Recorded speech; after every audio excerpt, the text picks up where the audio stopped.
excelentíssimo senhor ministro-presidente, ministro Luiz Fux, excelentíssimo senhor ministro relator, ministro Dias Toffoli, excelentíssimas senhoras ministras, excelentíssimos senhores ministros, excelentíssimo senhor procurador-geral da República, a quem também estendo o meu fraterno cumprimento. Excelências, é com muita honra que assumo a tribuna desta augusta Suprema Corte, pela vez primeira, aliás, em minha curta carreira na advocacia, para falar, em nome da União dos Vereadores do Brasil, sobre um tema que é, sem sombra de dúvidas, um dos mais controversos inerentes ao direito eleitoral brasileiro, o tema que envolve a ilicitude das gravações ambientais clandestinas no bojo dos processos judiciais eleitorais. E é em nome da UVB, entidade devidamente admitida nos autos como amigo da Corte, que passaremos a apontar os fundamentos pelos quais consideramos ilícitas tais gravações, notadamente no seio dos processos eleitorais país afora. Para tanto, eu adianto a vossas excelências, o cerne de nossa fala será dividido em dois tópicos, quais sejam os seguintes. No primeiro, apontaremos, ou ao menos procuraremos apontar, uma distinção existente quanto àquilo que foi decidido pelo STF no bojo do RE 583937, relator Sua Excelência o Ministro César Peluso. E no segundo, arrolaremos os principais argumentos pelos quais a UVB entende serem ilícitas tais gravações ambientais clandestinas no âmago da jurisdição eleitoral. Pois bem, primeiro tópico, a distinção quanto àquilo que foi decidido pelo STF, no RE 583937. Excelências, a repercussão geral no RE 583937, originário do Rio de Janeiro, o relator o ministro César Peluso, não se aplica ao caso, não se aplica aqui. E não se aplica simplesmente porque há profundas distinções fáticas entre o quadro subjacente ao caso de relatoria do ministro Peluso e a forma como essas gravações são produzidas aqui no âmbito da jurisdição eleitoral.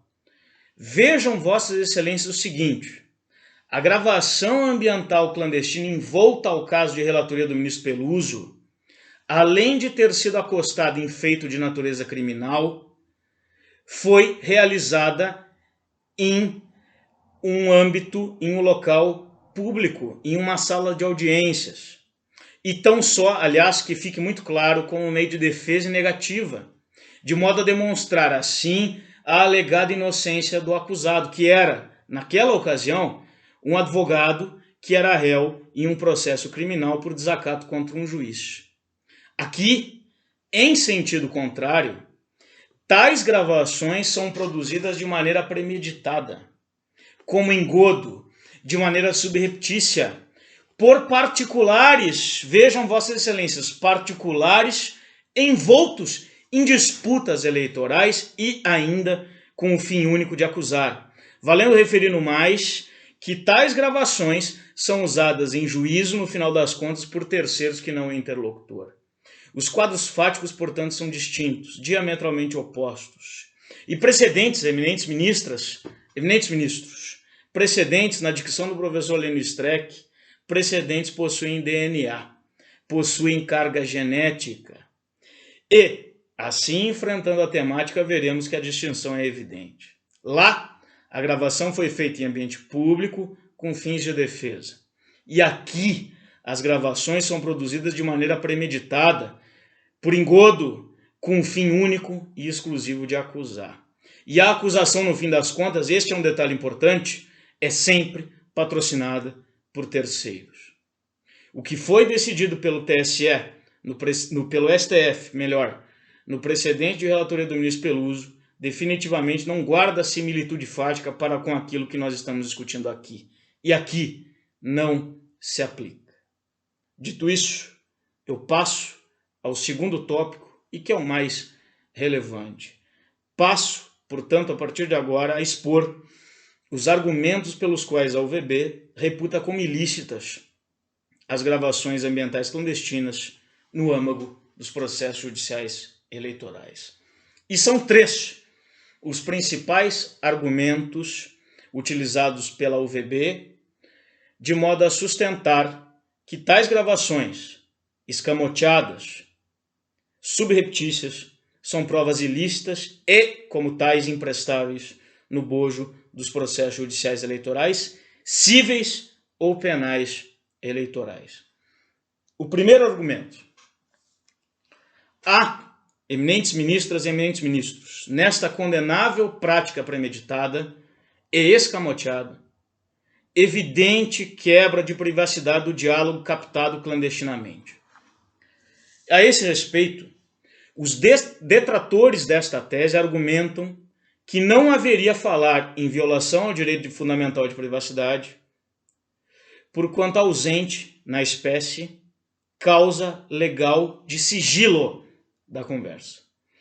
Ocorre, excelências, que o direito fundamental à privacidade não se limita à garantia do sigilo da conversa ou do diálogo, mas também à garantia da reserva, neste caso, da reserva de um diálogo mantido com tal expectativa. Logo, se não há falar, e é verdade, em causa de sigilo ou causa legal de sigilo, há, na espécie, que se tutelar a reserva do diálogo mantido com tal expectativa, de modo a evitar que o conteúdo dessa conversa, sem justa causa alguma a respaldar tal ação, seja divulgado ao público e, mais do que isso, seja entregue a terceiros para que estes dele façam uso em juízo com fins de sustentar acusações movidas em face de outros atores eleitorais.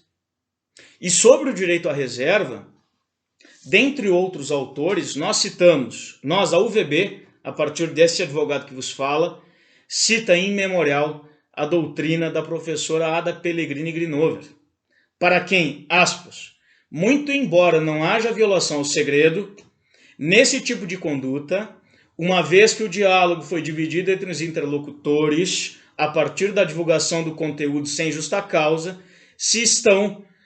estamos, na verdade, diante de violação ao direito à reserva. Não há violação ao sigilo, porque não há sigilo, mas há violação à reserva. E eu cito também, nesse mesmo percurso, sobretudo em sede memorial, a doutrina italiana que muito bem explora essa divisão.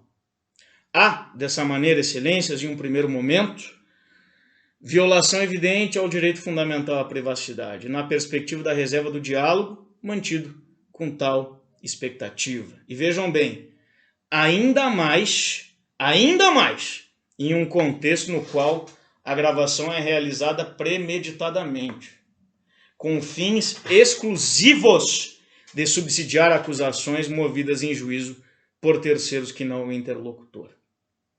Daí, excelências, que a UVB entende que chancelar essa conduta em um ambiente acusatório como tal seria, com a vênia devida e merecida, chancelar a promoção de acusações pautadas em armadilhas, dar guarida a um verdadeiro faroeste processual, onde as pessoas encarregadas dessas gravações agiriam como xerifes, sem qualquer atenção ao arcabouço normativo e, vejam bem, sem qualquer estrela no peito.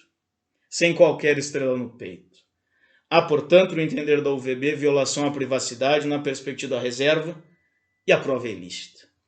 O segundo ponto, eminentes ministras e eminentes ministros, ainda que não estejamos falando aqui acerca de um processo penal em sentido estrito ou de processos penais em sentido estrito, não há como olvidar que os processos, mesmo os processos cíveis eleitorais, possuem feição acusatória. São processos eminentemente acusatórios, excelências. Guardem, por favor, esta premissa. Guardem esta premissa. A esse respeito, gostaríamos de citar a redação do atual artigo 8A da Lei 9296 de 96, a Lei das Interceptações, segundo a qual, aspas, para investigação ou instrução criminal pode ser autorizada pelo juiz, a requerimento da autoridade policial do Ministério Público, a captação ambiental de sinais eletromagnéticos, ópticos ou acústicos. Ou seja, para fins acusatórios, eis o detalhe importante, a gravação ambiental se encontra submetida à reserva de jurisdição. Por força de lei, a reserva de jurisdição. Logo, a gravação ambiental clandestina, considerada como tal aquela formulada por um interlocutor sem o conhecimento do outro, formulada, confeccionada, patrocinada de maneira premeditada e com fins unicamente acusatórios, sem autorização judicial, tal como só ocorrer aqui na seara eleitoral é prova ilícita. Também, por essa razão, é prova ilícita. E essa conclusão, ademais, é reforçada pelo parágrafo 4º do mesmo artigo 8A da Lei das Interceptações, cuja redação é categórica a afirmar a validade da gravação ambiental clandestina apenas com fins de defesa. O dispositivo em questão, é importante registrar, é vigente, constitucionalmente válido e eficaz, devendo ser aplicável à espécie. E por que, eminentes ministras e eminentes ministros, a redação do artigo 8A e do seu parágrafo 4º seria aplicável à espécie? Simplesmente porque, respondendo a nossa pergunta, tal como dito anteriormente, trata-se, na espécie, de um processo acusatório, de modo que a redação do artigo 8A, mesmo para os processos em curso, que fique claro, deve aqui ser aplicada, considerada a retroatividade da lei mais benéfica ao réu.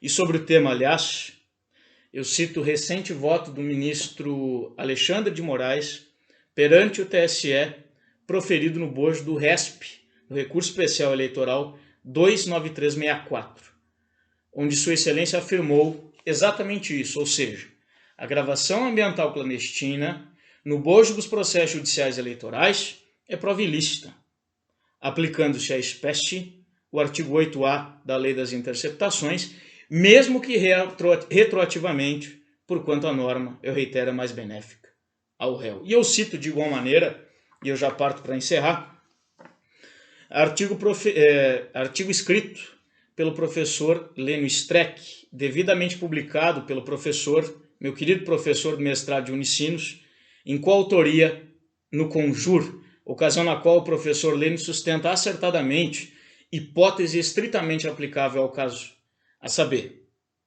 a resposta adequada à controvérsia, constitucional e legalmente adequada, encontra-se assentada no entendimento tendente a considerar a impossibilidade do uso da gravação clandestina para incriminar alguém. Terceiro e último ponto é o seguinte, ainda que assim não fosse, por fim, há que se ter atenção, eminentes ministras e eminentes ministros, à problemática da preservação da cadeia de custódia da prova, tal e qual a previsão constante dos artigos 158A e seguintes do CPP. E o que ocorre na espécie? Se quer mesmo, vejam bem, se quer mesmo o equipamento utilizado para a realização da gravação é trazido aos autos. Como então atestar a fidedignidade do material sem que o equipamento tenha sido apresentado? À luz dessa perspectiva, excelências, presente, aliás, em uníssono no bojo dos processos judiciais eleitorais, é impossível atestar a fidedignidade do material. E este é o último argumento que temos a apresentar por meio de nossa fala. Em resumo, gravações ambientais clandestinas no seio dos processos judiciais eleitorais são provas ilícitas e, como tais, imprestáveis. A violação ao direito fundamental à privacidade na perspectiva da reserva, a violação ao artigo 8A da Lei das Interceptações e a quebra evidente da cadeia de custódia da prova, e sempre há. E é por essas razões, então, eminente ministro-presidente, eminente ministro-relator, eminentes ministras e eminentes ministros, é por essas singelas razões que a UVB na condição de amigo da corte, postula a vossas excelências que seja negado provimento ao recurso extraordinário interposto pela Procuradoria-Geral Eleitoral e que seja, no final das contas, fixado entendimento em sede de repercussão geral, no sentido de reputar como ilícitas as gravações ambientais clandestinas no seio dos processos judiciais eleitorais. Muito obrigado pela atenção de vossas excelências.